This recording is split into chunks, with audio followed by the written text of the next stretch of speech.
Kalau misalkan maaf lah orang-orang barat yang makan babi, memang karakternya kayak begitu, babi, homo. Ya, nggak ada semangat juangnya, mereka begitu. Jadi babi itu punya karakter yang buruknya luar biasa. Dan itu dimakan oleh orang sehingga tidak heran mereka lesbi, gay, LGBT segala macam. Karena emang apa yang dimakan mereka tuh membentuk karakter mereka, teman-teman sekalian. Apakah ketika saya makan daging kambing, maka saya akan seperti kambing, perilaku saya seperti kambing? Apakah ketika saya makan daging ayam, maka perilaku saya akan seperti ayam? Apakah ketika saya makan kelinci, maka perilaku akan sama seperti kelinci? Apakah ketika saya makan daging unta, perilaku saya seperti unta? Ketika saya makan daging anjing, maka perilaku saya seperti anjing otomatis? Saya katakan tidak. Jika demikian, bagaimana dengan ceramah berikut ini?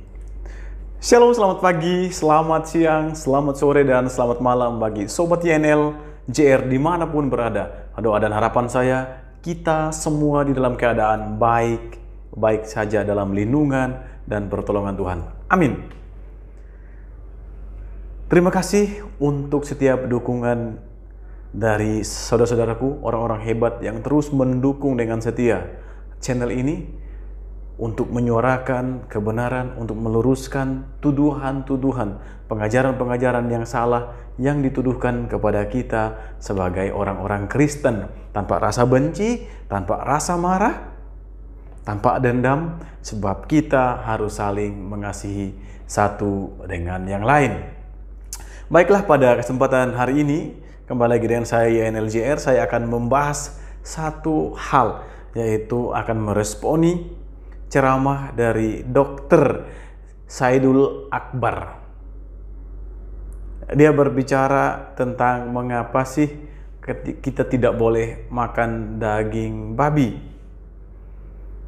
Karena apa yang menurutnya, apa yang kita makan, apa yang kita konsumsi berpengaruh kepada behavioristik, berpengaruh kepada kehidupan kita, karakteristik kita.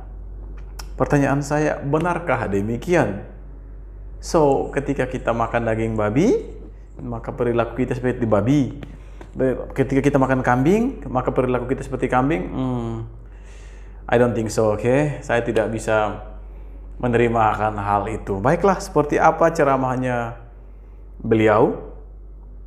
Mari saya mengajak kita sekalian untuk menyaksikan bersama-sama. Mari kita saksikan video ini.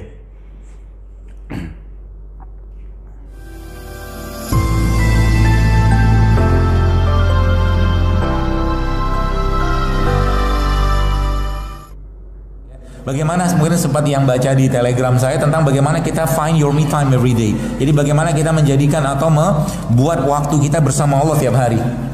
Ada waktu-waktu kita memang mengkhususkan diri kita untuk menguras air mata kita untuk Allah. Itu kalau kita bisa kerjakan tiap hari, teman sekalian, saya boleh katakan nggak mungkin ada kanker, stroke, darah tinggi masuk, nggak mungkin. Kenapa? Baik, kita bahas sedikit ya sebelum kita bahas yang lain. Jadi kalau kita bicara tentang penyakit, Anda atau saya secara umum kita ini, Bapak sekalian, kalau Anda pengen dapat vibrasi doa yang baik dalam kondisi perutnya lapar atau kenyang, lapar loh. Maka nutrisi kolbu itu justru malah saat dia nggak makan. Jadi kalau fisiknya kita makan kan untuk kuat segala macam, tapi kolbu justru malah sedikit makan atau bahkan justru nggak makan sama sekali. Dan itulah yang Nabi SAW contohkan kepada kita semua. Bahkan Nabi itu kan kalau kita lihat ya lebih banyak nggak makannya daripada makannya. Jadi kalau boleh saya katakan masalah umat saat ini gara-gara apa? Banyak makan. Sehingga apa yang terjadi? Gemuk di mana-mana kan? Dulu mungkin wajahnya, mungkin ibu-ibu di sini yang wajahnya dulu bulat, persegi sekarang bulat, itu masalah. Ya, dulu wajahnya bulat sekarang persegi, ya, dulu persegi sekarang bulat, artinya banyak tumpukan di sana kan. Yang bapak-bapak juga sama gitu kan. Banyak timbunan deposit gitu kan di pinggang misalkan gitu. Gemuk ya, gemuk akhirnya apa? Akhirnya kalau udah kayak begini, boro-boro kita bicara ibadah, ya, boro-boro kita bicara tentang semangat gitu kan. Karena apa? Semua yang kita makan akan mempengaruhi tubuh kita. Semua yang kita makan pasti mempengaruhi mood. Kenapa Nabi tidak mau makan biawak? Nabi kan mau makan biawak. Kenapa? Karena karakter dari apa yang kita makan akan mempengaruhi kita secara umum. Itu bahasa itunya. Jadi kalau kita pengen, kalau misalkan maaf lah orang-orang barat yang makan babi, memang karakternya kayak begitu, babi, homo. Ya, nggak ada semangat juang yang mereka begitu. Jadi babi itu punya karakter yang buruknya luar biasa. Dan itu dimakan oleh orang sehingga tidak heran mereka lesbi, gay, LGBT sekalian. Karena memang apa yang dimakan mereka tuh membentuk karakter mereka, teman-teman sekalian. Sampai kan Allah katakan, apa Nabi mengajarkan pada kita, Allah mafini bihalalika haramika waqni bika masiwak, seperti itu.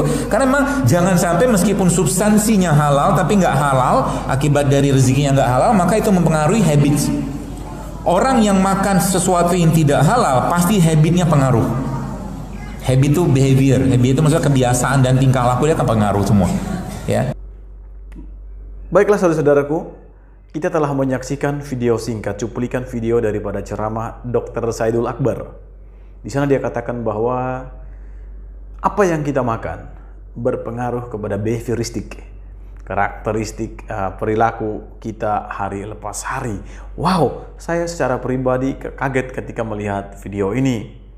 Dan sebenarnya saya tidak perlu meresponi apa yang beliau sampaikan, tetapi memang saya merasa perlu karena ada keterkaitan dengan orang Kristen yang makan daging babi dan juga dikatakan orang-orang Eropa, orang-orang Barat yang perilakunya menyimpang dari norma-norma yang seharusnya, itu karena pengaruh apa yang mereka makan. Benarkah demikian? Saya mengingat firman Tuhan yang mengajarkan kepada orang Kristen, orang percaya secara khusus, Tuhan Yesus katakan bahwa bukan apa yang masuk ke dalam mulutmu itu yang menajiskanmu, tetapi apa yang keluar dari mulutmu itulah yang menajiskanmu, menajiskan orang lain. Maksudnya apa? Bukan apa yang saya makan, bukan apa yang saya minum. Bukan seperti saya katakan tadi, ketika saya makan daging anjing, maka saya seperti anjing. Ketika saya makan daging kuda, saya seperti kuda. Ketika saya makan daging ayam, saya seperti ayam. No, Tuhan tidak mengajarkan demikian. Tapi Tuhan mengajarkan bahwa sesuatu yang keluar dari mulut, karena yang keluar dari mulut itu adalah manifestasi dari apa yang ada dalam pikiran dan hati kita. Ketika hati kita bersih, ketika hati kita baik, hati kita damai, maka yang keluar itu tutur kata yang membangun, tutur kata yang menyejukkan. Kata-kata yang membuat najis orang, kita mau katakan orang itu, kita memfitnah orang, memaki orang, mengatakan dusta kepada orang lain, menjelek-jelekkan orang lain, iya, mengumpat orang lain. Nah, itulah yang sebenarnya menjadi perhatian umat percaya. Setiap manusia memperhatikan apa yang keluar dari mulutnya, apa yang keluar dari bibirnya ketika dia berkata, mengata-ngatai orang. Nah, itulah yang harus diperbaiki.